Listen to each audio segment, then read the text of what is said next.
ரஜினியின் கூலி படம் பற்றி வந்த முதல் விமர்சனமே இப்படியா? லியோ படத்தை தொடர்ந்து லோகேஷ் கனகராஜ் சூப்பர் ஸ்டார் ரஜினியை வைத்து கூலி படத்தை இயக்கியுள்ளார். சன் பிக்சர்ஸ் தயாரிக்க அதில் ரஜினியுடன் நாகார்ஜுனா, உபேந்திரா, அமீர் கான், ஸ்ருதி ஹாசன், சௌபின், சத்யராஜ் என பெரிய நட்சத்திர பட்டாளமே நடித்துள்ளனர்.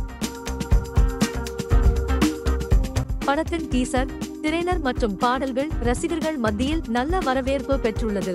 படம் ஆகஸ்ட் 14ஆம் தேதி உலகம் முழுவதும் வெளியாகவுள்ள நிலையில் படத்திற்கு ஏ சான்றிதழ் கிடைத்துள்ளது.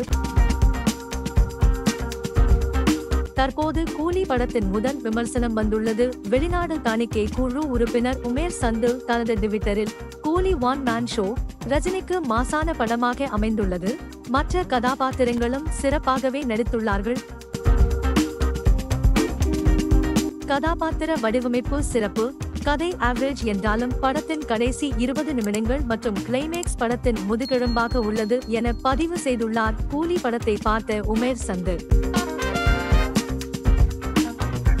வீடியோ பிடித்திருந்தால் மறக்காமல் லைக், ஷேர், சப்ஸ்கிரைப் பண்ணுங்க. நன்றி.